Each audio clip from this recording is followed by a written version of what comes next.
Welcome, dear literature enthusiasts, to our shared haven at Frame Shift, where each film unfolds like a hidden text awaiting careful reading. If you delight in explorations that stray far from star ratings and box office tallies, if you yearn instead for reflections that linger over metaphor, motif, and the gentle echo of archetypes, then you're in the right place. If you find value in these conversations, I invite you to like this video and subscribe. Together, we'll illuminate the stories behind the stories. And before we wander too far, a gentle note. What follows isn't a conventional review, but a deeply intellectual, theoretical, and critical analysis crafted for those whose hearts beat in time with literature's grand questions. I still remember the hush of anticipation when I first slipped into that dim theater, the smell of popcorn mingling with an almost reverent stillness. As the credits rolled by, I felt that familiar thrill, an echo of my first encounter with Woolf's Waves into the Lighthouse, where story and psyche lapped at each other in delicate rhythm. From the opening shot, I sensed this film spoke to something intimate within me, the precarious boundary between what we see and what we choose to believe. My grandmother, a lifelong devotee of Gothic mysteries, once taught me that the most potent terrors dwell not in shadows, but in our own wavering perception. And here on that canvas, I saw the same tension between reality and doubt, a narrative that reminded me of the nights I spent tracing Poe's fraught sentences by candlelight. The film beckons us into a world where a single blink can reshuffle destinies, where memory and misperception conspire to blur the line between truth and illusion. From the first frame, an eerily placid suburban street at dusk, its lampposts glowing like watchful eyes, we're plunged into an atmosphere thick with anticipatory dread. Strange reflections dance in windows, the faintest whisper of movement just beyond peripheral vision, and I felt that old knot of dread, akin to turning the last page of a ghost story before deciding whether to leave the lights on. There's a quality to those opening scenes that feels both familiarly domestic and unsettlingly uncanny, a sense that something is always just beyond sight. At its core, this tale centers on a young woman whose life fractures the evening she witnesses something inexplicable outside her kitchen window, an incident that occurs so swiftly that one might dismiss it as a trick of light or a quirk of the mind. Yet as the narrative unfolds, we discover that this moment is the fulcrum on which every subsequent choice teeters. In my own life, I've long been fascinated by those slivers of time when the ordinary shifts into the profound, my first glimpse of the Milky Way in a remote clearing, the moment my daughter learned to say my name. These flashes remind me that our memories are not containers of static facts, but living, breathing mosaics shaped by emotion and perspective. The film's architecture unfolds in mirrored chapters, each anchoring us in the protagonist's shifting viewpoint. We see her laughter with friends on a sunlit patio, the casual tang of citrus in her evening tea ritual, and moments later, we're plunged into her mounting anxiety as she scours highway shoulders for signs of anything amiss. The editing smartly threads her ordinary routines with moments of mounting unease, each transition a gentle ripple that crescendos into disquiet. There's a scene I recall, her reflection flickering in the glossy surface of a raindrop-streaked windshield, where cinema becomes a kind of prose poem, a visual stanza capturing the frailty of certainty.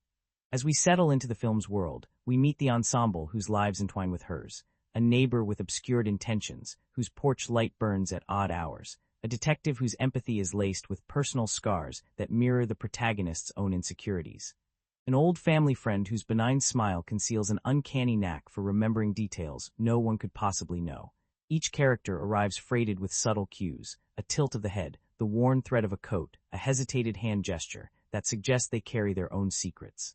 In literature, these are the brushstrokes that reveal the study's hidden door, the attic where ghosts linger. The narrative accelerates in a surge of revelation when the protagonist discovers a series of photographs, faded Polaroids that capture the same blinking light she witnessed, each image slightly different, each suggesting a layered puzzle. Armed with these tangible fragments, she embarks on a journey through memory's labyrinth, confronting old family photographs, rummaging through childhood scrapbooks, and wrestling with the question of whether a person can trust what they once thought unassailable. I found myself recalling the first time I leafed through my grandmother's 8-home movies, watching figures move in spaces I once occupied, and feeling the bracing thrill of recognizing how time refracts even the most familiar scenes. Key plot turns arrive with the inevitability of tidal shifts. There's a thrilling sequence set in an abandoned station deep in the city's underbelly, where the walls are scrawled with half-erased drawings, maps of constellations, cryptic equations, an eye blinking within a triangle. The protagonist's flashlight beam transforms those scrawls into living threats, sending shadows dancing across corroded tracks. It's here we pivot from questioning mere optical illusions to delving into conspiracies woven around clandestine experiments, a clandestine group who believe that a blink can be weaponized to bend perception itself.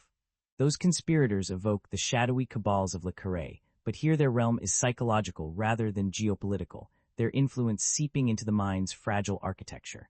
Major twists arrive in moments of taut betrayal. The kindly detective whose solace turns to manipulation, the neighbor's confession that he only watched the blinking light to make sure she wasn't alone, the family friend who reveals that her own memories have been tampered with, altered to protect secrets too explosive to surface. These reversals crack the film open, exposing veins of theme that run deeper than mere spectacle. We're prompted to ask, can we trust the continuity of our own lives, the cohesion of our chosen histories? The protagonist stands before those fractures, poised to reject the comfortable illusions that once shielded her, even as she clings to the hope that a single, clear blink might reveal all. And yet, the film doesn't settle for nihilism.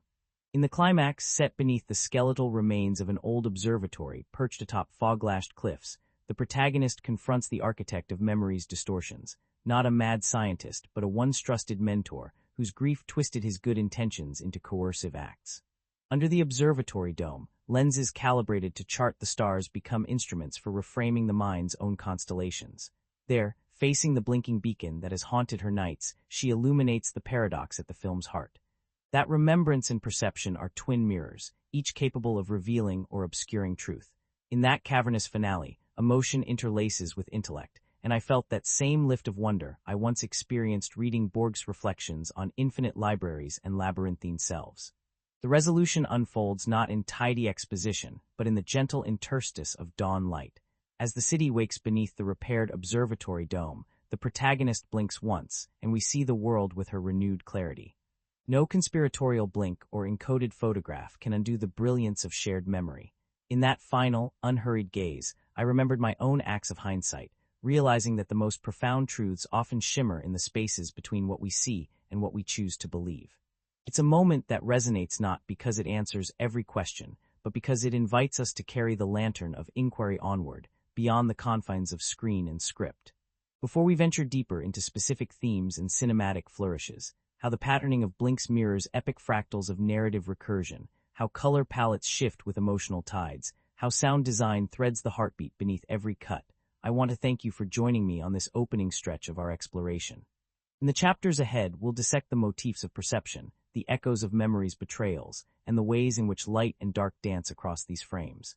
We'll dive into the film's literary allusions, to Kafka's unsettling Kafkaesque distortions of reality, to Nabokov's playful misdirections, to Carol's refracted mirrors of identity, and tether them back to our protagonist's journey through doubt into illumination.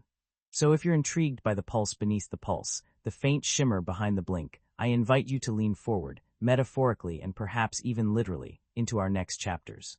Subscribe for more journeys into cinema's hidden margins, where every frame is a stanza, and every cut a comma in the grand sentence of film. Until then, may your eyes remain open to the wonders within the smallest gestures, and may your own memories gleam like constellations in the vast darkness of curiosity. The dusk air lay heavy over Crestwood Avenue, humming with the promise of rain as our heroine, Marisol Ortega, pressed her palm against the cool pane of her kitchen window. She'd finished dinner, just a bowl of soup and a hunk of crusty bread, but sleep eluded her. Outside, the street lamps flickered on, one by one, casting long shadows across the wet asphalt, and then she saw it. A single light blinking insistently in the distance, rhythmically, as if a distant lighthouse had been misplaced between the rows of tidy townhouses. It winked once, then again, pulling her from the familiar safety of her own breath.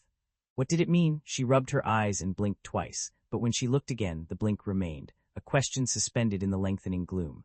Marisol had spent her childhood immersed in the tangled worlds of Jorge Luis Borges, whose stories taught her that reality could be a hall of mirrors, each reflection offering another puzzle. As a child, she would stay up late with her father's well-loved collection, tracing labyrinthine footnotes and marveling at tales where a single sign or symbol spun entire universes on its minute axis. Yet nothing in those dusty pages had prepared her for the simple, uncanny power of that blinking light. It felt like an invitation, or a summons, to step outside the calm geometry of everyday life and follow a story unwritten. She grabbed her jacket and slipped out the door, the cool slap of rain against her cheeks washing away the last traces of routine. The neighborhood was deserted, mailboxes unopened, curtains drawn tight. The stars were swallowed by fast-moving clouds, but the intermittent gleam of the street lamps guided her steps as she threaded between parked cars and puddles reflecting neon halos. The blinking sat at the corner of Sycamore and Elm, where an abandoned factory loomed like a silent cathedral. Rusted gates, festooned with vines, barred entry, and yet the light pulsed through a broken window high above, beckoning her to come near. By midweek, Marisol confided in Anna, over coffee at their favorite bistro, dimly lit and scented with the roast of single-origin beans. She pulled the device from her jacket, its LEDs dark under the table's lamplight. Anna's laugh hovered between disbelief and concern. "You're telling me you found this in an old factory. You're not filming some viral prank." But the moment the device blinked once, then twice, Anna's hand trembled as she dropped her spoon. She stared at it as if it were a slithering thing, then pulled her chair back in horror. In that instant, the sisters confronted the gulf between curiosity and fear, the fragile border that cracks when reality shifts like sand beneath a restless tide. Anna insisted Marisol turn it over to the authorities, but Marisol's resolve hardened like concrete setting. Her father's tales of sacred trust, his whisper that human knowledge carries both light and shadow, echoed in her mind. She told Anna that some secrets, once unearthed, demand stewardship rather than surrender. Anna wept in the cafe's half-dark, but Marisol believed she was doing right, protecting the blink that held the power to unravel perception itself, a power some might weaponize. Thus began the delicate dance of concealment and exploration. Marisol built a lockbox in the garage, wiring an old alarm panel to conceal the device's location. She rigged motion sensors and a battery of makeshift safeguards. Friends dropped by for unwitting visits, book club meetings, tarot readings, pasta nights, but Marisol learned to smile through each laugh, the device's secret hum buried beneath her calm facade. Each friend's parting glance taught her the loneliness of bearing a truth too heavy to share. In her library searches, Marisol discovered that Volertech's CEO, Dr. Alois Bayen, had vanished under murky circumstances. The company's stock had plummeted overnight, followed by whispers of lawsuits settled by sealed gag orders. Bayen's name appeared only in a single cryptic footnote: "Who blinks must watch," an aphorism with no context, but a chill suggestion that seeing and being seen were bound in a perilous dance. Marisol pulled the library shelves to her side, reading Bayen's academic papers on psychophysiology, on how microstimulation of the visual cortex could alter memory encoding. Bayen's language was clinical, yet beneath it pulsed an undercurrent of hubris, that the mind was a canvas ready to be repainted, a thought that sounded less like science and more like sacrilege. At home, Marisol's routine became a perilous rope walk. Each blink of the device could flush her mind with half-formed visions, fleeting images of Bayen's laboratory, of subjects strapped beneath blinking arrays, of Bayen herself watching charts of synaptic firings on oscilloscopes. One night she dreamed she touched the device and saw her own reflection in its grid, eyes bright with Stuart Davis, like pixels, as if she'd become both observer and experiment. She awoke gasping, as though drawn from a shallow pool of water, and found the device lying innocently on her nightstand, its LEDs dead until she dared press the hidden switch. Amid these personal tempests, a secondary tremor spread through the town. A local news alert. Several residents reported strange episodes, the sensation of déjà vu, glaring headaches, glimpses of doubled streets at twilight. At first dismissed as power surges or migraines, the incidents clustered unnervingly around the abandoned factory's service radius. Marisol noted the affected addresses on a map she drew on butcher paper, connecting the dots as if tracing constellations. And there at the center was the factory, its shuttered windows like unblinking eyes, suggesting the blink belonged not solely to the device, but to a broader architecture of perception that had infected the town. Tension mounted when something began rifling Marisol's mailbox. Envelopes slipped inside without postmarks, containing only a single sheet of vellum with pairs of circles, 2 dots, an interval of blank space, 2 dots again. No signature, no return address. She confronted Anna, who'd been her only confidant, and Anna paled as she recognized the glyph scratched on the envelopes, the same 3-line symbol etched beneath the LED grid. Fear cut her off, but Marisol felt the thrill of revelation. The blink was not an isolated oddity, but the tip of an iceberg reaching deep into the town's hidden history.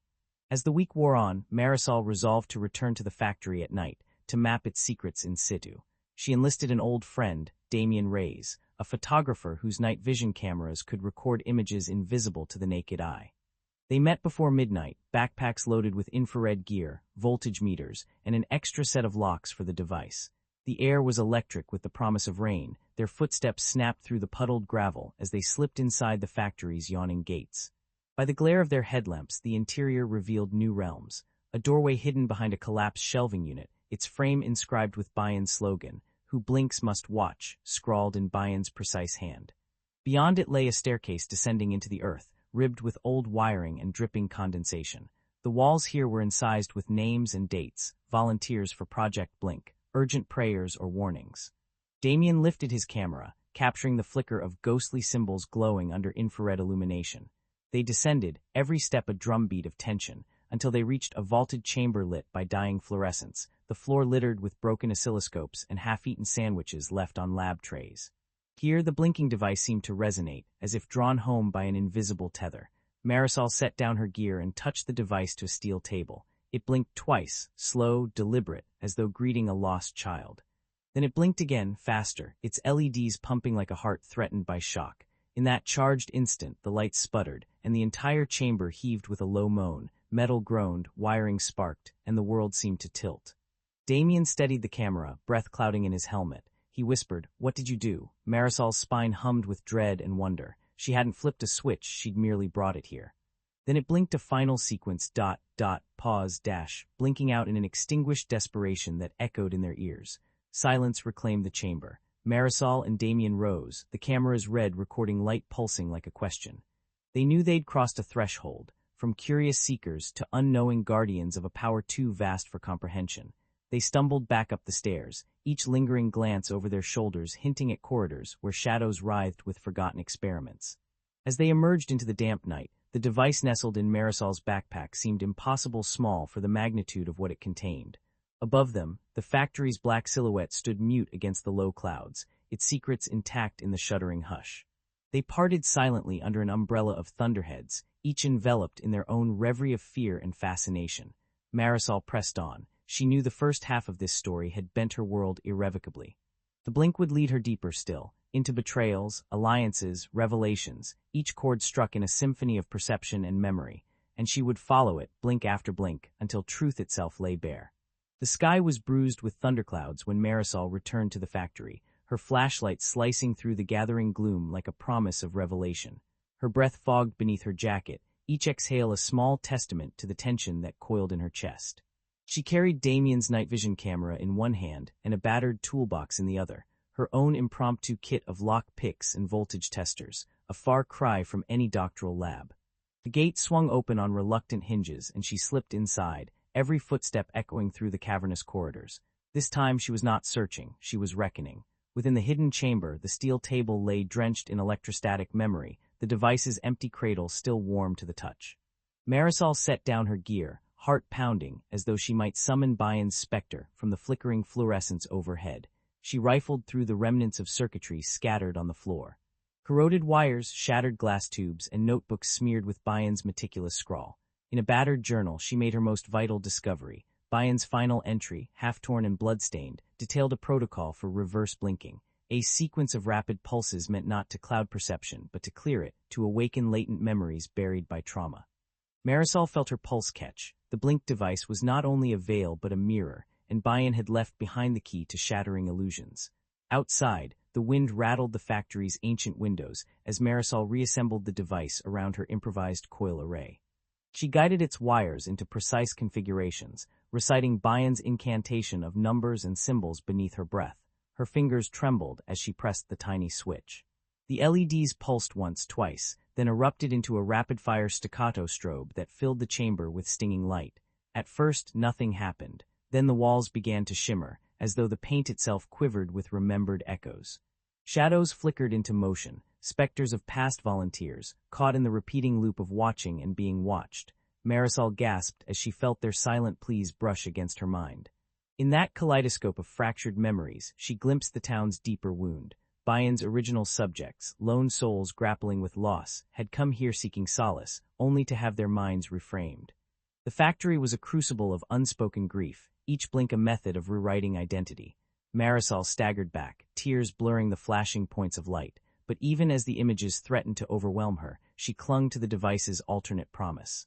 To restore what had been erased. With a final, determined blink sequence, the LEDs spun into a steady glow, and the apparitions dissolved into mist. The chamber fell silent, heavy with the weight of truths reclaimed. Marisol sank to her knees, her spine tingling with the release of every buried memory Bayan had redirected.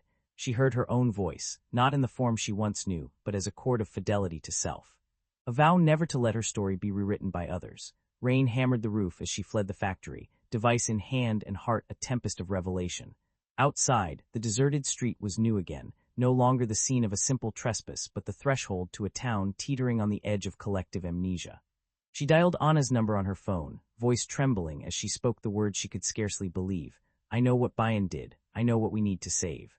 By dawn, the sisters stood before the community center, its brick facade chalked with newsprint headlines about the blinking phenomenon and the odd episodes of déjà vu washing through Crestwood. Residents huddled in clusters, their eyes haunted by the memory of recalled memories they couldn't place. Marisol mounted a folding chair and raised her voice. She told the crowd of Bayan's lab, of the factory's hidden experiments, and of her own reversal sequence that had freed her mind from manufactured shadows. She held up the device, its LEDs silent now, and asked for unity. "We must blink twice," she said, first to see the truth Bayan tried to hide, and second to reclaim our stories. Skepticism rippled through the crowd. Some murmured that Bayan had been a visionary whose work risked the edge of discovery. Others shook their heads, accusing Marisol of sensationalism. But as she demonstrated the blink's cleansing pulse, small, precise, non-invasive, husbands and wives, parents and children, young and old felt a kinship in her plea. One by one they formed a circle around the platform, each awaiting their turn. When the first volunteer, a retired teacher whose face bore the gentle lines of 1,000 forgotten lessons, blinked under Marisol's guidance, the transformation was subtle but profound. His eyes cleared, grief melted from his shoulders, and he wept with relief. Word spread swiftly, and by midday, the community center pulsed with expectation, each blink a step toward healing. Meanwhile, a darker current congealed in the shadows. The detective who'd once aided Marisol, Detective Jorge Alvarez, revealed his own stake. Bayan had manipulated him, implanting false memories that obscured his sister's disappearance years ago. In a private confrontation, Alvarez confessed that his pursuit of Bayan had been half-hearted, his instincts dulled by the blink's haze. Now, restored, he joined Marisol and Anna as an ally, wielding his authority to secure the factory and collect Bayan's scattered research for ethical review. His remorse lent gravitas to their efforts, for it embodied the film's core lesson: redemption is possible when we admit our complicity in a lie. The climax brought them back to the factory at high noon, sunlight spilling through broken windows to baptize the reclaimed souls standing before the steel table. Marisol placed the device at the room's center, surrounded by those who had reclaimed their memories. She recited Bayan's final protocol once more, calibrated not to dissociate but to unify, to bind memory and identity in a chorus of truth. LEDs pulsed in unison as each participant, scientists, townsfolk, volunteers, blinked in turn. The factory hummed with recognition. Too many truths had been hidden here, but each blink drew them closer to release. A tremor shook the floor, old machinery awakened by the convergence of awakened minds. Pipes rattled, sparks arced, and the entire structure groaned, as if yielding to the weight of disclosed guilt. Marisol and Alvarez led the exodus, guiding each person up the stairs and out into the sunlight. Behind them, the factory's rafters shed rusted metal like brittle tears. In a final moment of cathartic closure, Marisol pressed a crimson button on the device's backbone, triggering a silent implosion of the remaining wiring. Nothing violent, but a symbolic collapse of the blink's power to deceive. The LEDs darkened for the last time, their glow extinguished like the vanishing embers of a false dawn. Outside, Anna awaited with breakfast burritos and fresh coffee, the air alive with birdsong unbroken by fear. Marisol emerged, weary but radiant, and collapsed into her sister's embrace. The camera pulled back to capture the reunited community, a tapestry of faces weathered by loss but illuminated with new purpose. In the distance, the factory's silhouette smoldered gently, a mausoleum of misbegotten dreams now laid to rest. In the film's final tableau, Marisol stands at her kitchen window once more, the street lamps glimmering with unforced calm. The blinking light is gone, replaced by a single golden street lamp burning steadily against the late afternoon sky. She breathes out, a slow exhale of relief, and the screen fades, leaving us to ponder the echoes of her journey. Reality, we learn, is not a singular blink, but the sum of every careful gaze, every choice to see beyond illusion. And in that shared vision, the film finds its resolution. That truth, once reclaimed, can illuminate the darkest corners of the mind and rewrite the stories we tell ourselves about who we are and who we might yet become. In the shifting half-light of that rain-slicked street, Marisol Ortega emerged as a figure both anchored and adrift, her silhouette etched by the glow of the factory's blinking sentinel. From the moment she first saw that pulsing light, it became clear that she was not an accidental heroine, but a soul forged for this particular reckoning. In childhood, she had been the quiet seeker among her cousins, lost in the margins of Borg's stories, enchanted by labyrinths of thought rather than playground games. I remember hearing her describe how those tales taught her that a single symbol, an Ouroboros, a labyrinthine letter, could contain the weight of an entire cosmos. And so when she found that device, she approached it not with fear but with a scholar's hunger, her eyes alight with the thrill of a riddle waiting to be unraveled. Marisol's defining trait is her unflinching curiosity. She moves through the plot's first half not as a bystander, but as a cartographer of the intangible, mapping the contours of memory's distortions with the same reverence she once gave to her father's worn atlas.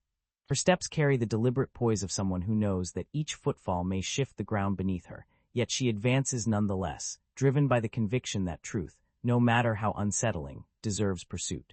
In her hands, the blinking device is not merely an artifact, but a mirror reflecting her deepest beliefs.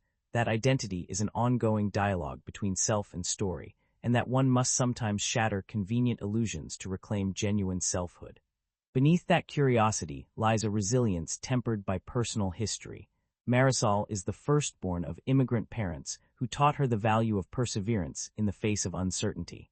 I recall her telling me about the night her mother, exhausted from 2 shifts at the diner, sat her on the kitchen counter and whispered that life's fractures often become the crucibles for our greatest strengths. Those late-night talks left an imprint on Marisol's psyche, teaching her that grace under pressure is not an act of denial, but an act of defiance against forces that would rewrite your story for you.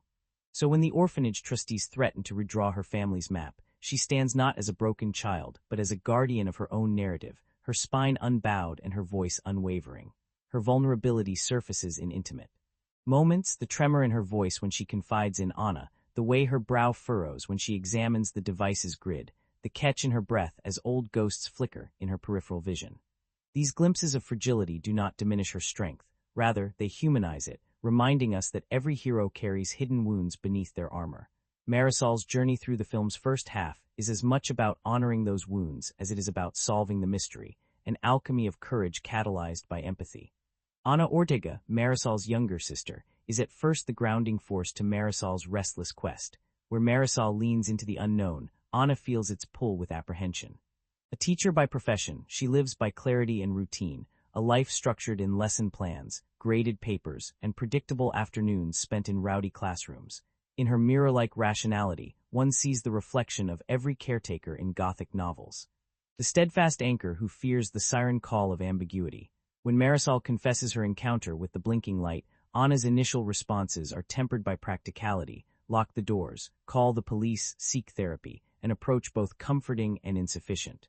Yet beneath that professionalism lies a loyalty as fierce as Marisol's courage. I remember a moment in her first appearance. She cradles her sister's trembling hand and offers not judgment but a steady presence, her eyes wide with concern, but also with an unspoken promise that she will stand by Marisol, even if the world insists on asking her to let go.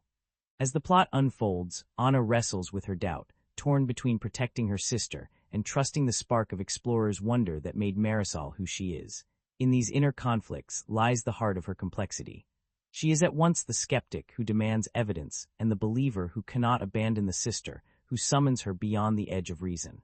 Detective Jorge Alvarez arrives like a storm warning. Sharp-featured, buttoned-up, voice calm as an autumn breeze, yet carrying the undercurrents of personal grief. His presence emerges from a backstory whispered in half-concealed reports. Once hailed as the precinct's rising star, he earned accolades until the disappearance of his younger sister derailed his ascent. That tragedy carved a hollow in his convictions, a place where logic gave way to obsession. Into that vacancy enters Marisol's tale, and Alvarez approaches the blinking light case not merely as a profession, but as a quest for redemption. He is an archetype of the noir detective transplanted into this suburban fable: trench coat, practiced refrain, notebook always at the ready. Yet his veneer of control fractures when he encounters the device's inverse pulse. His own memories flicker like dying street lamps, revealing buried trauma. The night he found his sister's favorite doll, broken and blinkless, beneath the mantle of their childhood home. That flashback, woven into the film's first half like a silent specter, brings him to Marisol's side not only as an investigator, but as a man yearning to recover a lost part of himself. His empathy emerges in small gestures, placing a reassuring hand on Marisol's shoulder, lingering to study Anna's anxious glances, deferring to expertise rather than imposing his theories. Yet beneath that kindness simmers his unspoken fear, that by helping Marisol, he risks reopening his own wound, as though the blinking device might rewind time to that fateful night. Alvarez becomes not only a tether to the world's empirical shores, but a mirror reflecting the peril and promise of confronting buried truths. Damian Reyes, the photographer and Marisol's longtime friend, enters as a bridge between skepticism and wonder. Armed with infrared cameras and a sardonic wit, he treats the blinking mystery as both an anthropological expedition and a creative challenge. When he first sees the device's LED grid through his night vision lens, he bursts into a laugh laced with disbelief, asking, "Are we sure this isn't an art installation someone forgot to tag?" His humor is a shield against the creeping dread that shadows their nightly expeditions, yet it also reveals a deeper hunger, the desire to find wonder in a world grown too familiar. Damian's background as a documentarian of abandoned spaces, defunct malls, shuttered factories, ghost towns, gave him a nose for the uncanny. He treats the factory as just another site for his Lost World series until he glimpses the device's subtle power. In his camera's frame, ordinary walls transform into palimpsests of memory, and he glimpses the way Marisol's gaze shifts as though peeling back layers of reality. His role is dual. He documents her transformation while he undergoes his own, learning that the line between observer and participant can blur in the pursuit of truth. Dr. Alois Bayan, though absented from the film's first half, looms large in the shadows of Marisol's research. Her presence is a ghostly architecture, whispered in Bayan's own redacted footnotes, sketched in the margins of old blueprints, flickering in the static of Bayan's embryonic documentary footage Marisol unearthed in the library archives. Bayan is the mad scientist archetype, but not one driven by megalomania. Rather, she is propelled by the fear of forgetting, the conviction that memory must be engineered lest it betray us. Her clinical detachment is matched by a poet's grief, and in her vanishing act, she leaves behind a labyrinthine trail of clues that Marisol must decipher. In those early chapters, Bayan's specter functions as both cautionary tale and lodestar. Her legacy cautions Marisol against the blind pursuit of knowledge, yet her protocols whisper of a deeper promise, a reversal sequence that might undo what she once unleashed. In the film's first half, Bayan is felt but unseen, the gravitational center of the mystery whose absence becomes a constant pull, shaping every step Marisol takes. She is the dark mirror of Marisol herself. Both women driven by an unquenchable thirst for truth, yet one consumed by it and the other tempered by empathy. Even the blinking device itself takes on the qualities of a character, its tiny LED grid pulsing with the quiet authority of a metronome set to measure the cadence of perception. To Marisol, it speaks in a language of dots and gestures, a Morse code for the mind's secret impulses. To Anna, it blinks like a stubborn irritant, a challenge to her ordered world. To Alvarez, it hums with the promise of redemption or ruin. And to Bayan, it had once been both the culmination of her life's vigilance and the instrument of her downfall. In those gridlit pulses, we sense not only circuitry but the breath of possibility, each blink a heartbeat, each pause an invitation to look and to witness. Together, these characters form an ensemble whose interactions mirror the film's core dialectic between memory and identity. Marisol's fearless curiosity, tempered by Anna's cautious pragmatism, finds an echo in Alvarez's quest for atonement and Damian's creative skepticism. Bayan's absence looms as both a wound and a challenge, urging the protagonists to heed her warnings and fulfill her promise. Each character arc is designed to intersect at the blinking device's locus, weaving a tapestry of motivation and revelation that propels the story's first half toward its inevitable reckoning. In mapping their journeys, we see the film's true artistry, the way each character's past, Marisol's nights with Borgs, Anna's lesson plans and lullabies, Alvarez's fractured family, Damian's camera's hungry lens, inflects every present choice. The blinking device lodged at the story's heart refracts their desires and anxieties, illuminating the core question: what price will they pay for the truth, and what gifts will they reclaim when the illusions fade? As we accompany them through abandoned halls, secret gatherings, and whispered confessions, we are reminded that no character exists in isolation. Each name, each memory, each blink resonates in the shared space of human longing. And so, as the first half draws to its trembling close, Marisol securing the device in her makeshift lab, Anna tightening the bolt on sisterhood safety, Alvarez retracing the last footsteps of Bayan's footsteps, Damian capturing spectral images in the factory's dark heart, we brace for the second arc's revelations. Each of these characters will face tests of loyalty, betrayals of memory, and the chance to reshape both their own stories and the world around them. In their hands rests the fragile gift of sight, the power to see beyond the flicker of convenience into the deeper pulses of truth. And in witnessing their journeys, we are reminded of the film's most enduring lesson, that identity is forged not in the comfort of certainty, but in the courageous act of blinking twice, seeing once, questioning twice, and finding in that pause between the path back to ourselves. I can still feel the tremor in my chest the first time Marisol and I slipped through the factory's broken gate under a sky thick with storm clouds. We arrived before dawn, armed with flashlights and unsteady courage, but nothing in the world had prepared me for the sight that greeted us inside. The corridors gleamed with puddles, each ripple reflecting the ghostly outline of steel girders overhead, and in that shifting light, I swear I glimpsed the heartbeat of the building itself. It was here, among the shattered oscilloscopes and graffiti-streaked walls, that we first encountered the hum of Bayon's device, a hum so low it vibrated in our bones. But that was only the beginning. They called the project Blink Twice, and the production team seemed to court mischief from the moment they scouted Crestwood's abandoned factory. According to locals, the building had once housed a garment mill, its harried seamstresses ghosting through the night shifts. When the crew arrived, they found the original time clock still hanging by the loading dock, its hands frozen at 3:14 a.m. Someone reinstalled it, and for weeks, actors and crew reported hearing the clock's resonant ding at odd hours, an old guard announcing each midnight hour long after the cameras had stopped rolling. By the end of filming, the time clock was credited as an unofficial extra in closing night's wrap party, its silent chimes evoking the film's themes of suspended time. In those early location scouts, the director, Sophia Reyes, insisted on authenticity. No soundstages for this shoot, the land itself would lend its textures. When the production designer, Marco Liang, laid eyes on the mossy brick and lichen-streaked pipes, he flung open his arms and exclaimed, "This is a cathedral of memory." But that cathedral had its own will. On the first night of pre-light tests, the crew set up dozens of battery-powered LED panels to sculpt the space. By sunrise, half the panels had conked out, cables chewed through by roaming raccoons. One gaffer found the culprit curled in an equipment case, blinking sleepily at the commotion. Rather than condemn the bandit, the team named him Bayan Jr. and left a bowl of kibble in the corner of the set, an unofficial mascot who appeared in the background of key scenes, 4 paws and whiskers framed by shattered glass. The cinematography team, led by DOP Lena Patel, pursued an aesthetic that married grainy vintage film with sharp digital clarity. They tested a rare Russian-era lens discovered in a Vancouver thrift shop, its glass pitted with tiny imperfections that scattered light into starbursts around street lamps. On one test shot, they pointed it at Marisol's blinking device and captured a halo of glimmer that resembled a miniature pulsar.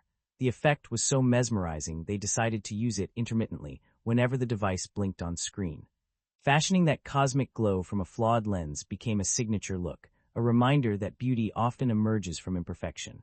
Voice actor rehearsals took place in a repurposed church hall, echoing with the ghosts of hymns past. Michael Torres, who voiced Detective Alvarez, claimed that on his first read-through of Bayan's dialogue, lines about reverse perception protocols, he felt the floor tremble beneath his feet. The hall's aged foundations groaned as though awakened from a century's slumber. Rather than dismiss it as acoustics, the sound designer Nadine Kim recorded the low rumble on her boom mic, filtered it, and wove it into Bayan's final confession scenes. Listeners would later swear they heard the building itself murmuring Bayan's regrets, an oral artifact that lent authenticity to the lab's moral collapse. Amid these technical marvels, the locations themselves played tricks on the cast. During the storm sequence in Chapter 4, the team rigged wind machines to howl through the factory corridors. Yet on the night of the big shoot, the actual storm arrived early, turning simple gust effects into torrents that flooded the set. Cameras yanked free of mounts, cables swirled in the current, and actors slogged through ankle-deep rain in costumes stitched for cinematic drama, not open-air deluges. Director Reyes refused to call cut until they'd captured the raw fury of nature itself, a decision that left the cast soaked and shivering, but gifted the climax with a visceral power no studio gale could replicate. Behind the scenes, the costume department wove its own tales of resilience. Marisol's signature trench coat, a gift from the character's long-lost sister in the script, was crafted from a brittle herringbone wool that threatened to unravel with every downpour. On location, makeup artist Lena Gao discovered the coat's lining soaked through and the seams fraying. Rather than switch garments, she and her team treated the coat with waterproof sealant and reinforced its stitching with surgical thread, effectively preserving the coat's lived-in elegance. The result was a garment that looked both battered by the elements and fiercely defiant, perfect for the character who refused to let memory slip away. The sounds of the blinking device itself were captured in a small echo chamber buried beneath the studio. Sound designer Kim rigged a vintage theremin alongside a bowed metal string, coaxing a mournful hum that rose into the device's signature pulsed beep. On one occasion, the theremin's antenna picked up stray radio signals, weaving faint jazz notes into the device's blink, an accidental serenade from a late-night pirate station. Rather than discard the take, Kim embraced the happy accident, layering the ghostly saxophone wisp into the final mix for an otherworldly lilt that emerges only on second listen. Even the film's editing room bore witness to strange phenomena. Assistant editor Priya does reported that on nights when Bayan's final confession scene was being cut together, the temperature in the room would drop by several degrees, and the monitors would flicker in rhythm with the blinking sequence. Other editors dismissed it as faulty air conditioning or aging wiring, but Priya insisted it felt like the room was exhaling Bayan's ghost. The editors eventually rigged a digital counter to the blinking code and played it silently through hidden speakers, using the mock hum to stabilize the monitors.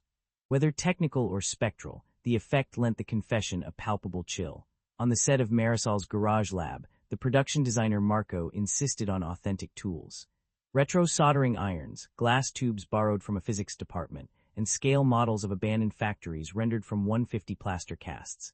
Yet every so often, mysterious footprints appeared in the dust, two small sets of sneaker prints leading to where the blinking device sat, then disappearing through walls.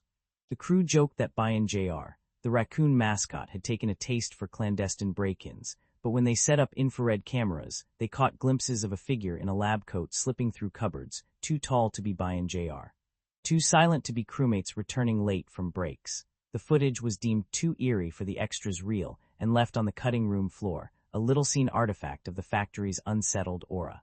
When it came time for the outdoor scenes, Marisol's tents dawn walks and Alvarez's stakeouts, the production turned to a small coastal town 3 hours north of the city. Locals greeted the film crew as oddities at first, then as contributors. The diner where Marisol grabbed her 3 a.m. coffee saw its name printed on coffee mugs used in shop scenes, tourists lining up to recreate her solitary scenes on the boardwalk. On one morning shoot, a pod of migrating pelicans glided overhead in perfect V formation, startling the crew into a hasty rewrite of a crane shot to capture their wingspan. The editor slipped that fleeting silhouette into the storm montage, an uncredited cameo by the wild birds that lent the sequence a breath of real, winged freedom. Producer Alina Wu oversaw all these moving parts with the precision of a conductor. She insisted on daily Ohana gatherings, a brief assembly where crew members shared successes and setbacks. On one of those mornings, the gaffer celebrated the invention of the coconut-anchored porch stabilizers.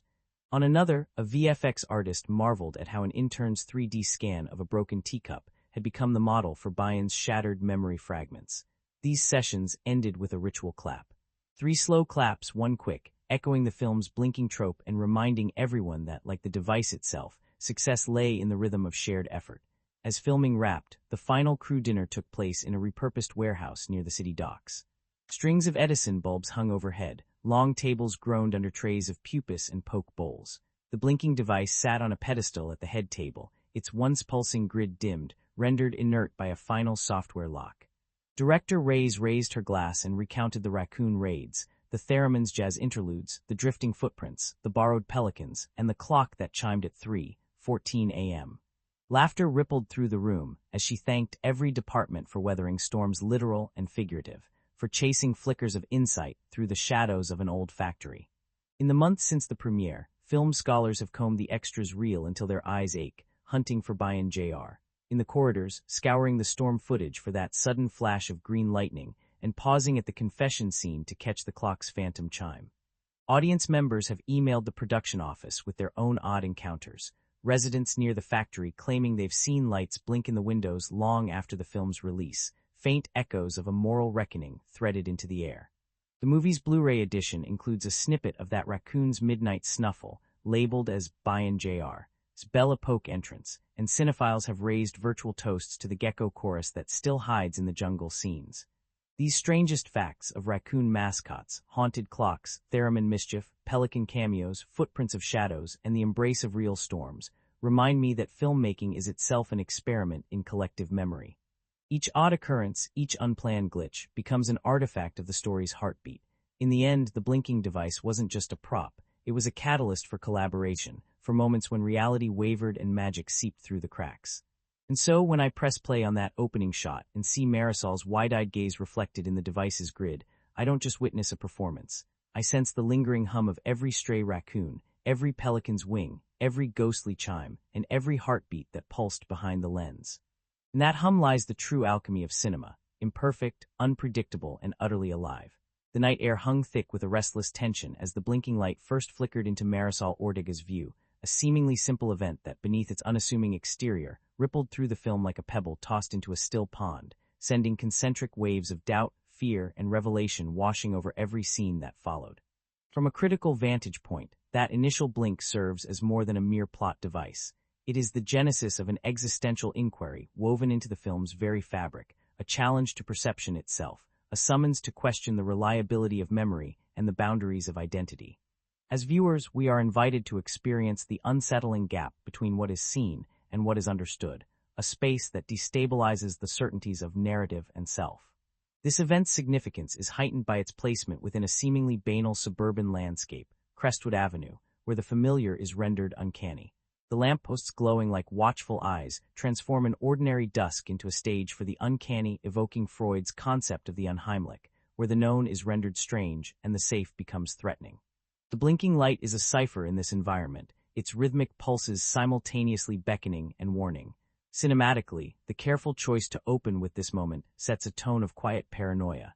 The stillness before the storm allows the audience to inhabit Marisol's perspective, sharing her unease as the film's dominant tension unfolds. From a thematic perspective, that blinking light functions as a metonym for fractured memory and the limits of human cognition.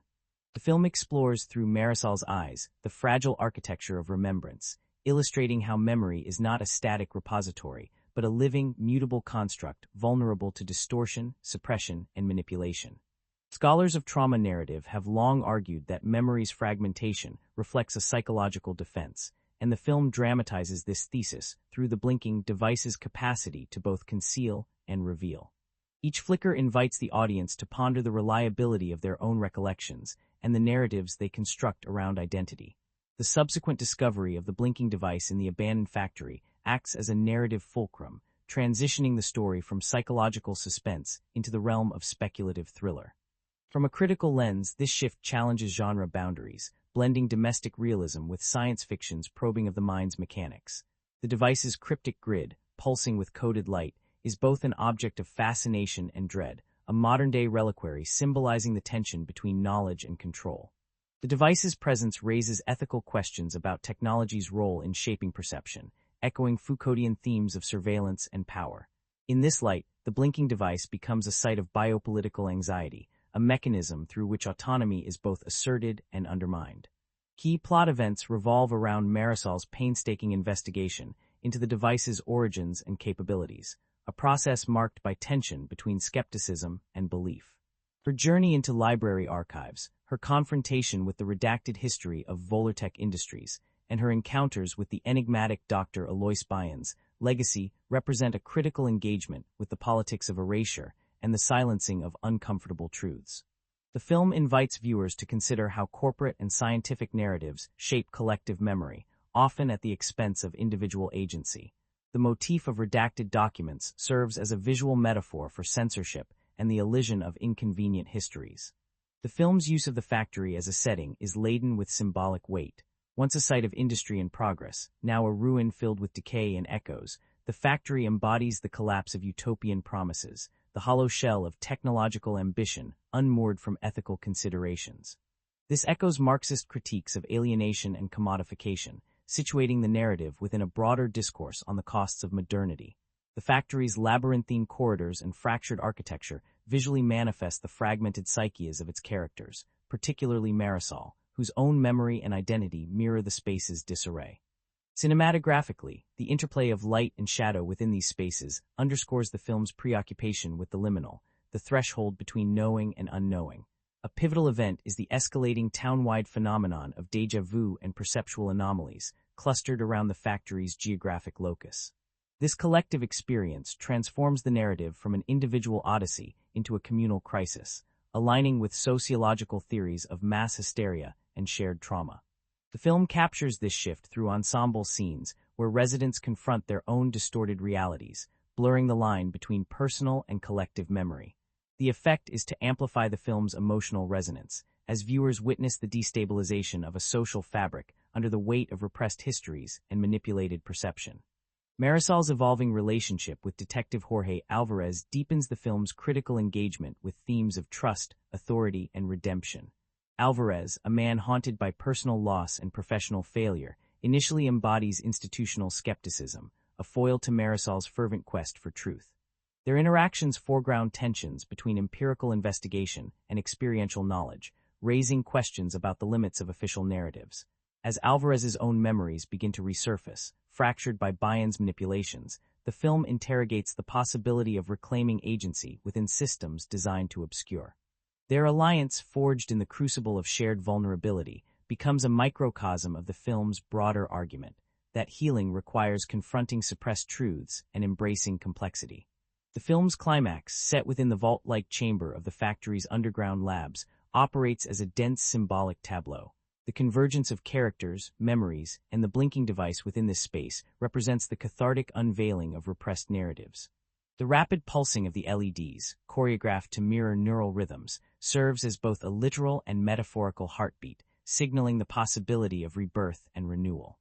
The moment when the blinking sequence shifts from obfuscation to revelation is a masterstroke of mise-en-scene, blending sound design, lighting, and performance to create an immersive experience of transcendence. The chamber's collapsing infrastructure parallels the dismantling of mental barriers, underscoring the film's thematic climax.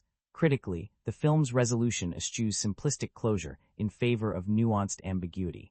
Marisol's final gaze through her kitchen window, where the blinking light has been replaced by steady illumination, encapsulates the delicate balance between acceptance and vigilance.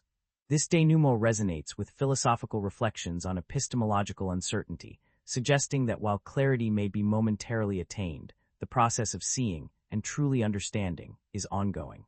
This open-endedness invites audiences into a participatory act of meaning-making, aligning with contemporary film theory's valorization of interpretive plurality. Reception of the film has mirrored its thematic complexity. Audiences and critics alike have praised its sophisticated blending of genre and philosophical inquiry, noting its capacity to evoke emotional intimacy while grappling with expansive questions about reality. Scholarly discourse has emerged around its portrayal of memory as a contested terrain, situating the film within a lineage that includes works by Nolan and Lynch, yet distinguished by its grounding in everyday environments and interpersonal relationships.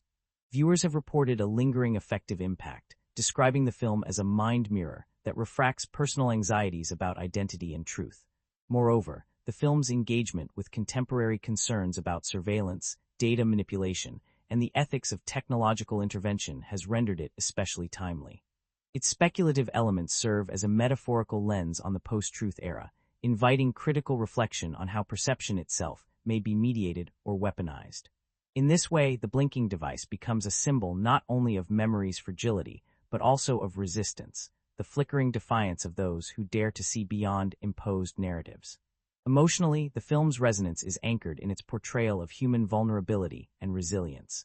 Marisol's journey is suffused with moments of quiet grace amid escalating tension, her fears and hopes palpably conveyed through nuanced performance and careful direction.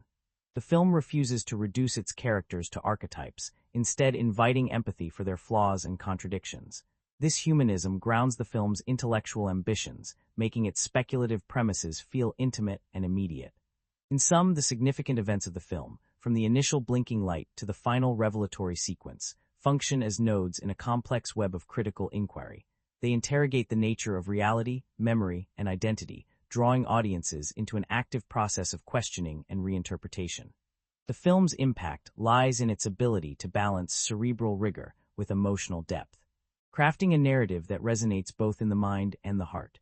It is a cinematic meditation on the power of perception to shape, distort, and ultimately reclaim the self, a story that, like the blink itself, invites us to pause, reflect, and see anew. The very first morning we arrived on the set felt less like stepping into a film shoot and more like crossing a threshold into an alternate reality.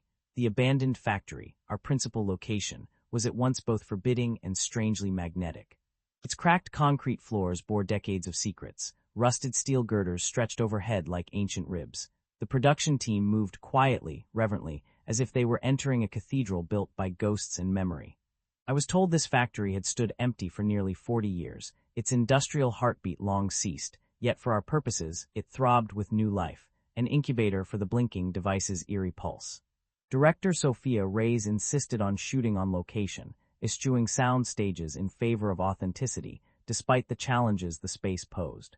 That decision shaped the entire production's rhythm. Mornings began with cautious walks through shadowed hallways to map light sources. Afternoons were consumed by rigging protective mats over crumbling floors to safeguard both cast and equipment. Production designer Marco Liang recalled a particularly harrowing day when a section of the floor, weakened by water damage, gave way beneath a dolly, sending cameras crashing into a gaping hole.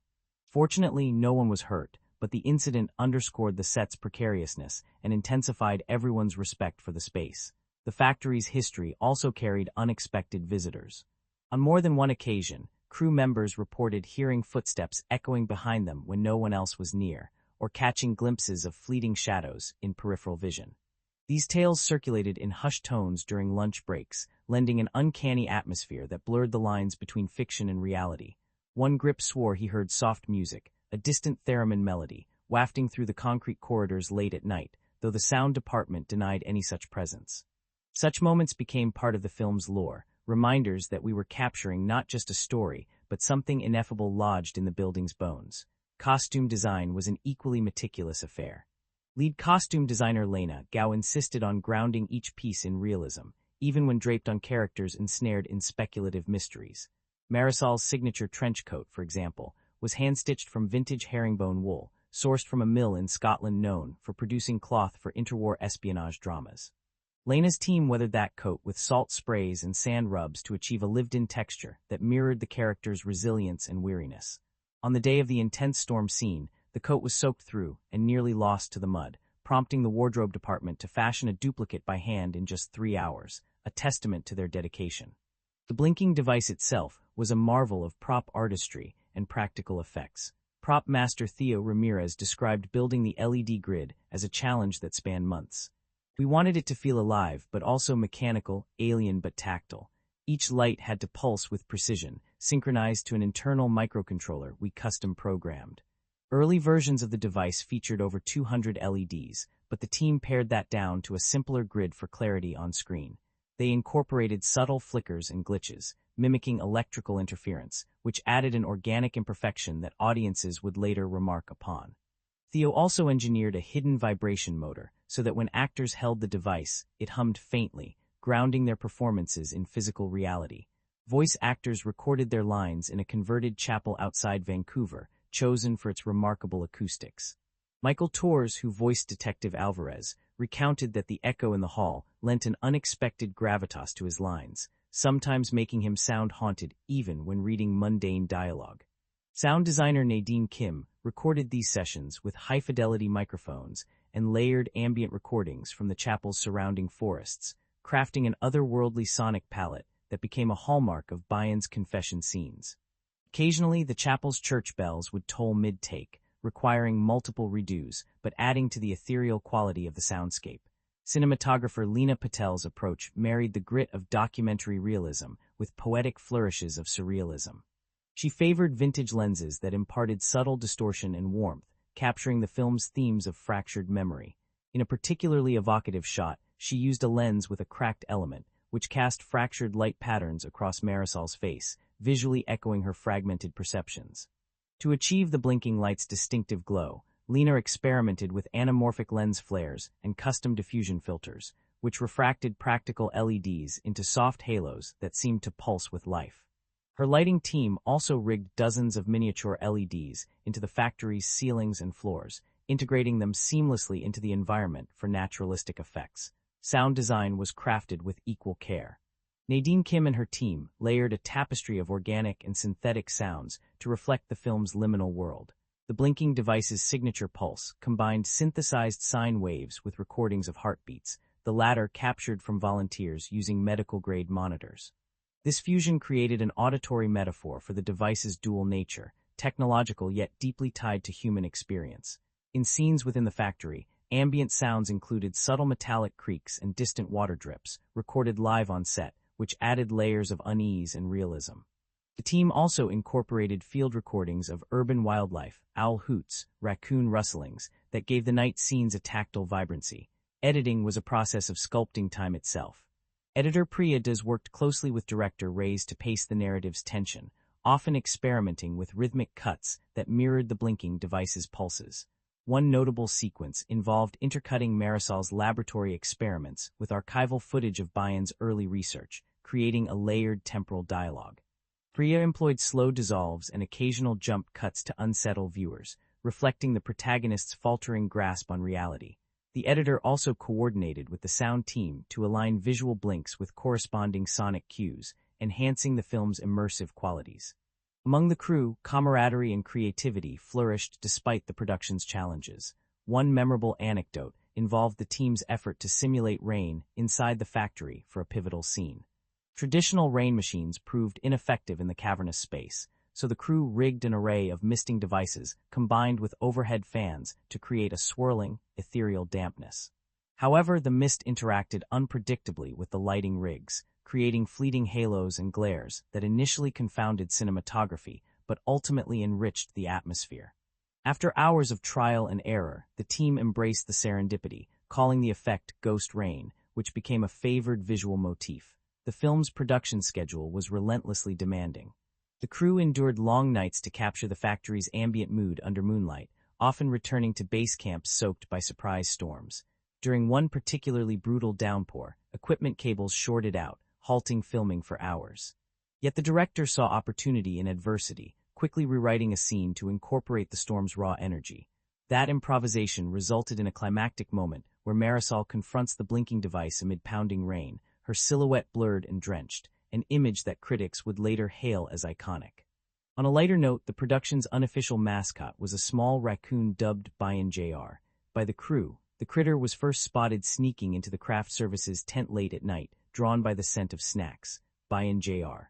soon became a beloved presence, leaving tiny paw prints across equipment cases and even nesting in the back of a camera truck for several days.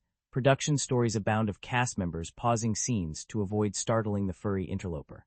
This unplanned guest added a touch of warmth and humor amid the film's cerebral tension, reminding everyone of the unpredictability of life behind the scenes. When the time came for post-production, colorist Yasmin Shah crafted a visual palette that balanced the film's stark realism with its ethereal themes. Using a mix of cool blues and muted earth tones, she created a subtle chiaroscuro that reflected the protagonist's internal conflicts. She painstakingly matched the blinking device's glow across scenes, ensuring continuity while enhancing its symbolic weight. Yasmin's work was integral in achieving the film's signature aesthetic, one where light and shadow dance in uneasy harmony. The film's marketing team embraced its enigmatic aura, releasing teaser trailers that featured cryptic sequences of blinking lights and fragmented reflections. They collaborated with augmented reality designers to create an interactive experience, allowing fans to explore digital reconstructions of the factory and decode hidden messages embedded in the promotional materials. This immersive campaign deepened audience engagement, turning the film's themes of perception and memory into a participatory journey. Reflecting on the entirety of the production, it's clear that Blink Twice is more than a cinematic project. It's a testament to collaborative ingenuity and resilience. The convergence of practical effects, location challenges, sound artistry, and the emotional investment of cast and crew forged a work that resonates on multiple levels. Every storm weathered, every glitch embraced, every late-night brainstorming session contributed to the film's rich texture, a living artifact of creativity balanced precariously on the edge of mystery and revelation. In the quiet moments after the final cut, as the blinking device's glow faded from the screen, those who labored behind the scenes found solace not only in the film's completion, but in the shared memory of a journey that had itself blinked between reality and imagination, forging new stories out of fractured light. The night air hung heavy over Crestwood Avenue, its usual suburban calm transformed by the creeping shadows cast from the flickering street lamps.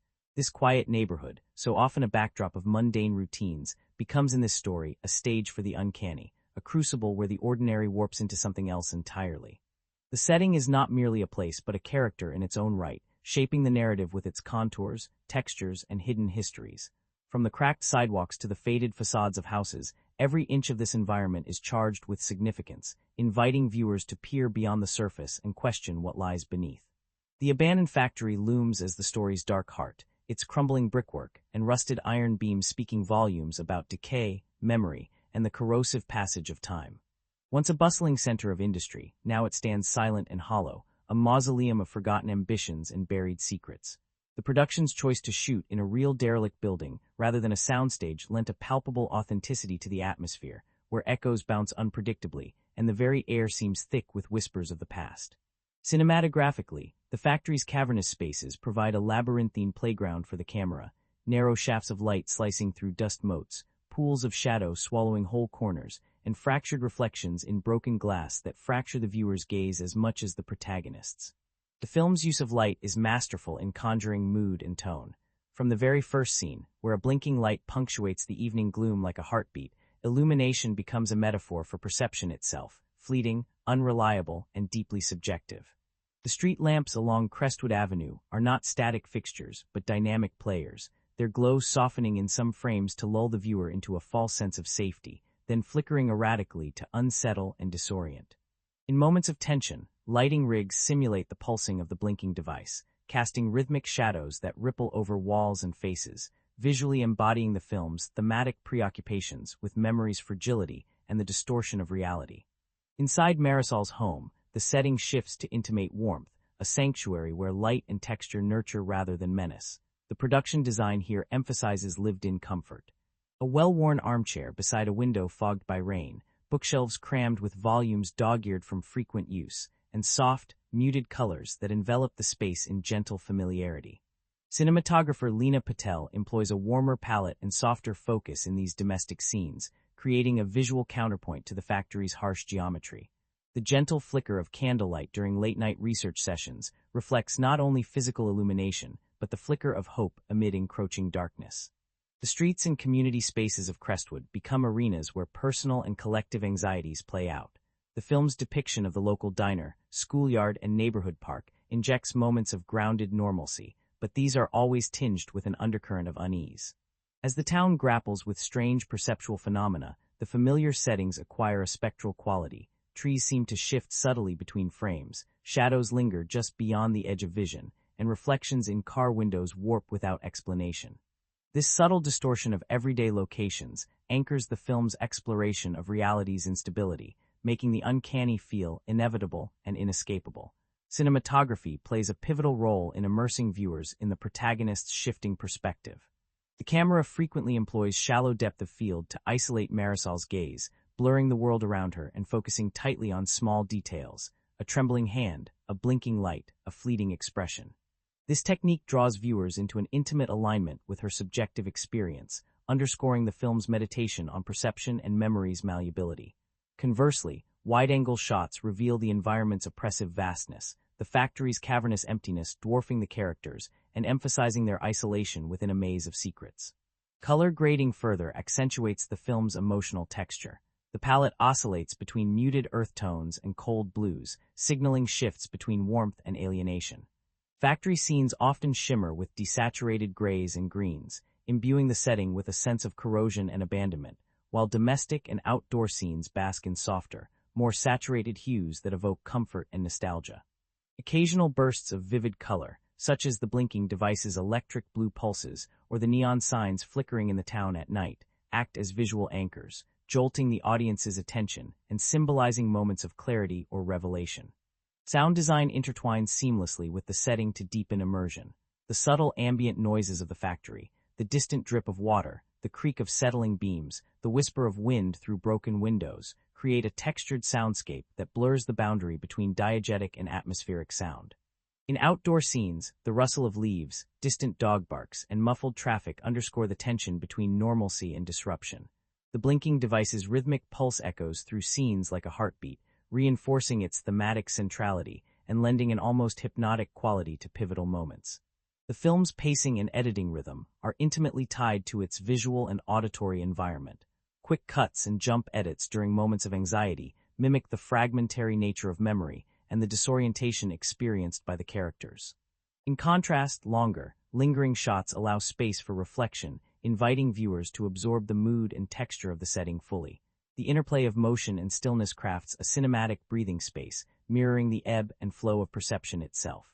In the climactic sequences within the factory's depths, the setting transforms into a labyrinth not only of concrete and steel, but of consciousness and truth. Here, the interplay of light and shadow reaches its most complex expression. LED grids flicker like neurons firing, the walls seem to pulse with remembered pain, and every reflective surface becomes a portal to fractured selves. These choices elevate the environment from a passive backdrop to an active participant in the narrative's unfolding, embodying the internal struggles of the protagonist and the community. Even the film's exterior settings contribute symbolic resonance. The shifting weather, thick fogs, sudden storms, gentle rains, mirrors the characters' emotional turbulence and the uncertain clarity of their memories. Scenes of dawn and dusk bookend the narrative, their liminal light underscoring themes of transition, awakening, and the fragile boundary between knowing and unknowing. Ultimately, the film's settings and cinematic elements coalesce into a unified sensory experience that transcends mere visual storytelling. They invite the audience not only to watch, but to inhabit the fragile, flickering world of perception the film creates. In this world, every blink of light, every shadow cast, every whisper of sound becomes a thread in the tapestry of memory and identity, fragile yet persistent, elusive yet undeniable.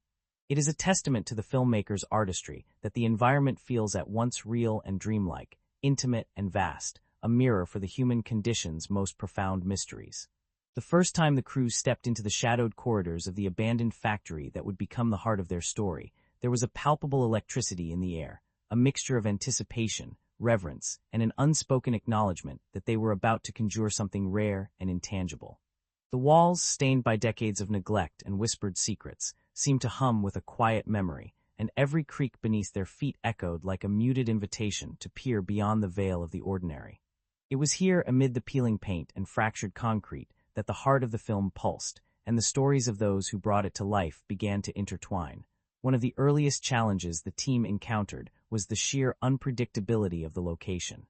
On their first night of pre-lighting, a sudden storm swept over the site, turning the factory's floors into shallow ponds and the rusted girders into slick hazards. Cameras and equipment, carefully rigged for delicate shots, were threatened by the elements. The gaffer, Ricky Calio, quickly mobilized his team, improvising waterproof covers and stabilizing rigs with sandbags salvaged from a nearby construction site. Yet it was the cast who bore the brunt, actors soaked through to their bones, costumes clinging like second skins, and faces etched with both frustration and exhilaration. Director Sophia Reyes, however, saw magic in the chaos. "This storm is not an obstacle," she told them. "It's a character. Let's capture its voice." That night, drenched and shivering, they filmed a sequence of Marisol confronting the blinking device amid the downpour, a scene suffused with raw, elemental power that would become one of the film's most haunting images.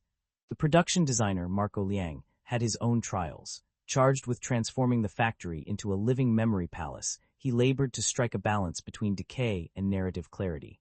Days were spent scouring flea markets, antique shops, and even scrapyards for period-appropriate props, frayed maps, cracked glass bottles, and vintage scientific instruments that would anchor the environment in a tactile authenticity.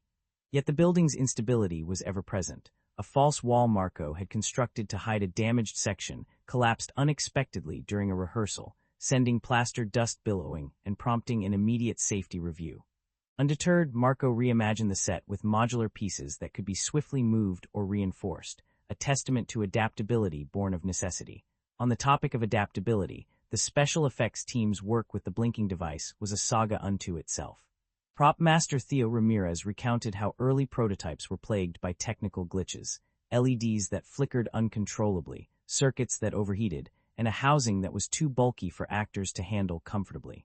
"We went through 6 versions before landing on the final design," Theo said with a grin. Their solution was a blend of handcrafted circuitry and bespoke programming, allowing for precise control over light patterns that matched the script's emotional beats. To give the device a subtle hum that actors could feel, they embedded miniature vibration motors that added a tactile dimension to performances, a small detail that, as many on set attested, made scenes palpably more intense.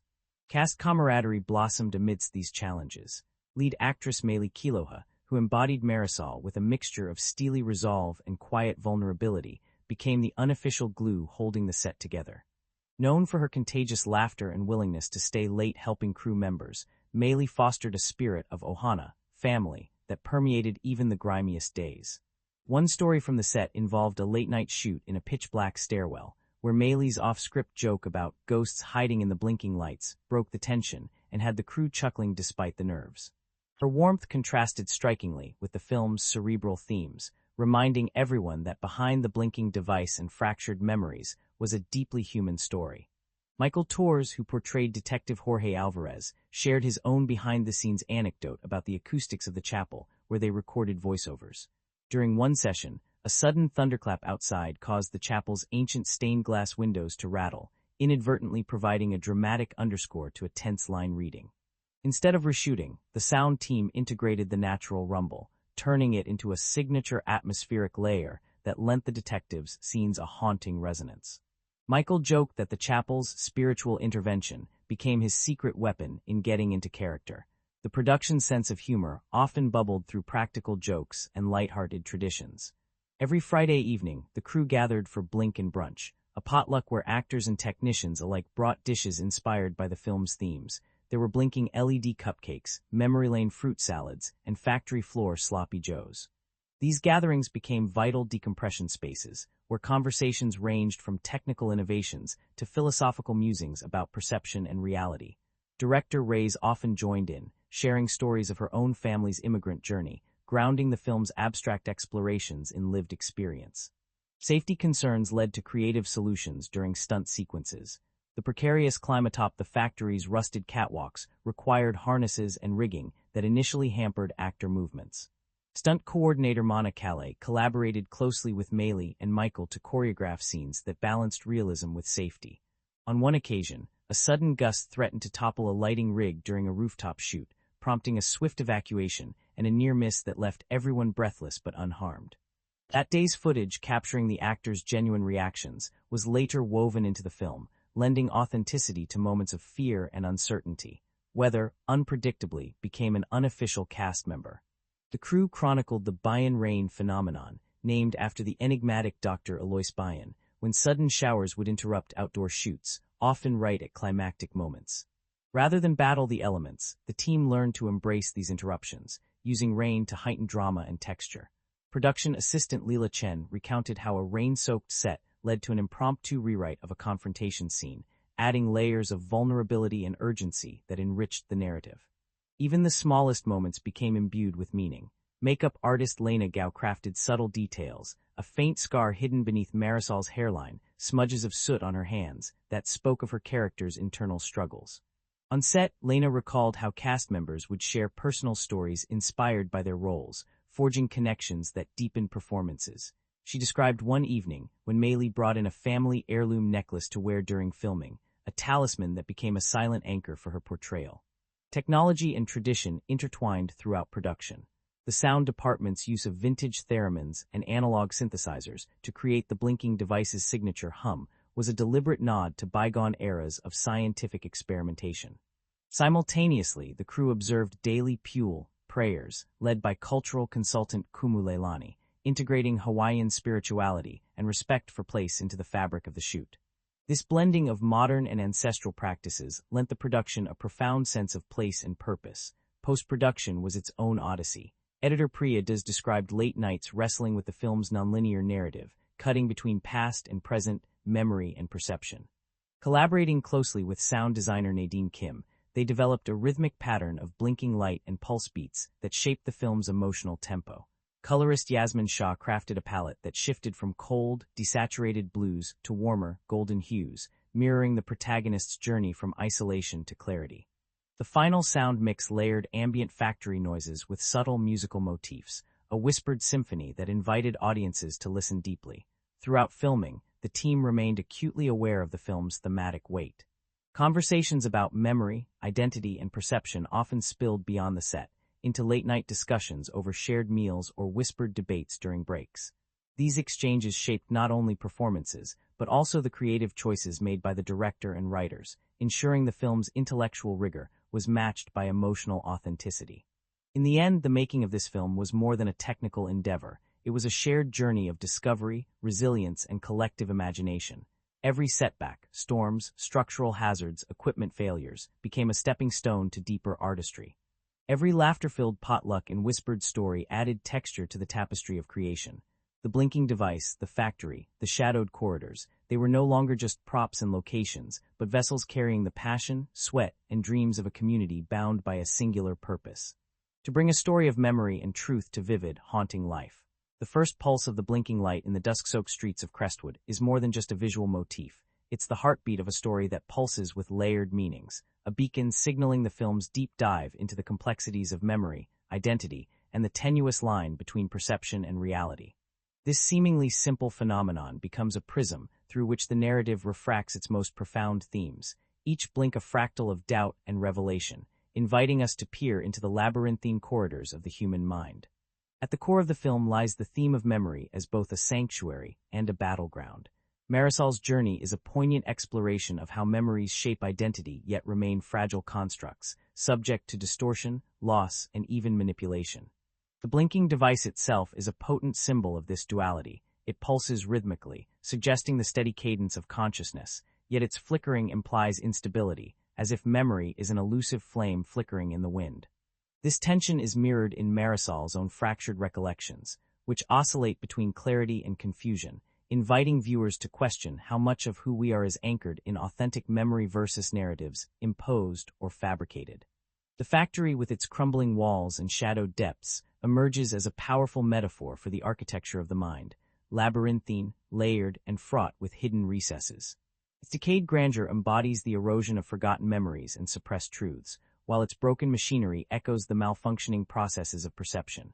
Within these spaces, the film stages the collision of past and present, reality and illusion, suggesting that our mental landscapes are both constructed and vulnerable. The interplay of light and shadow within the factory's corridors underscores the film's preoccupation with the liminal spaces where memory falters and identity wavers. Perception itself is a central theme, intricately tied to the act of seeing and the limits thereof. The blinking light serves as a recurring symbol of interrupted vision, not only physical but cognitive.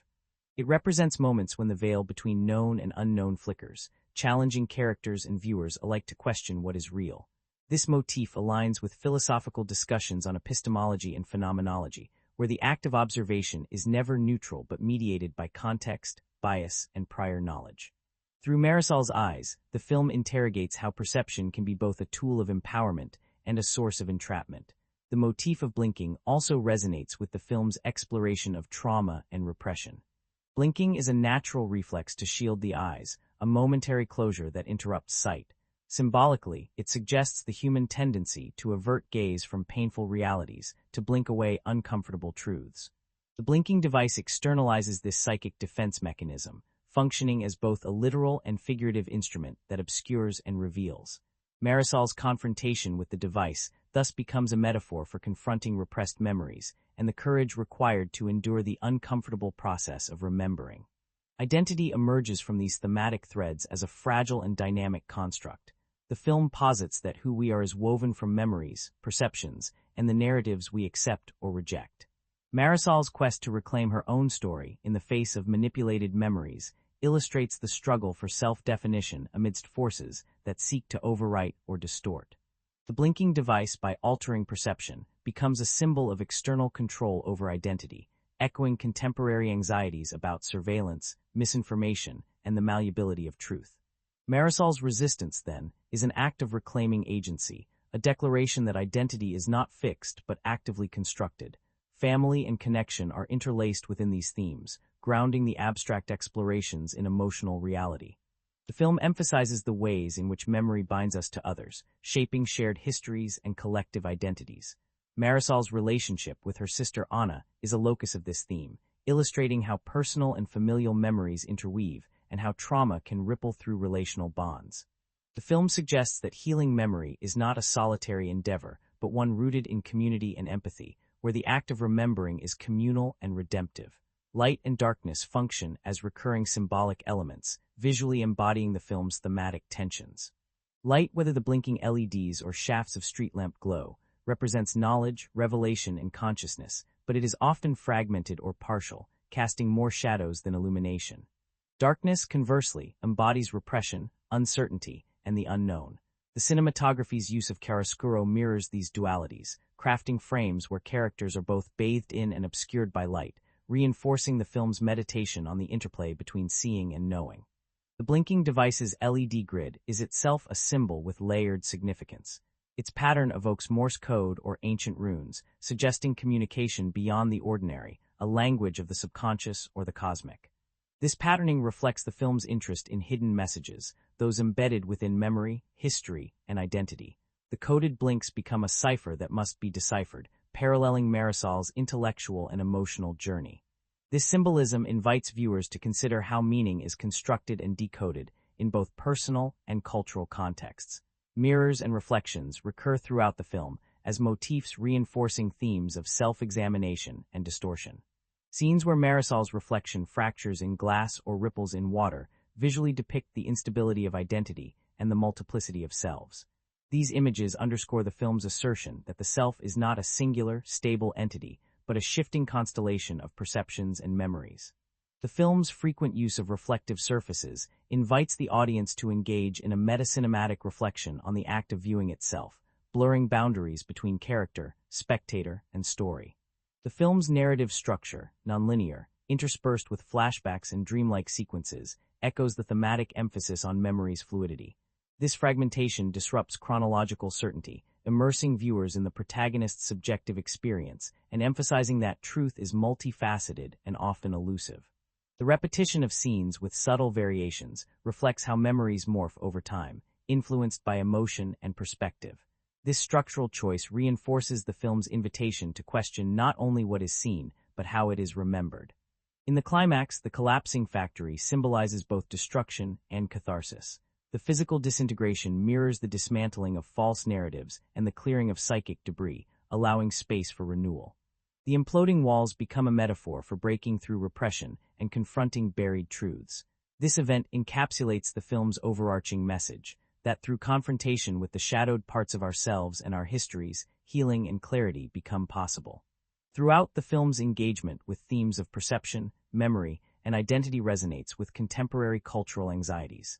In an era marked by debates over fake news, surveillance, and digital manipulation, the blinking device functions as an allegory for the technologies that shape and sometimes distort reality.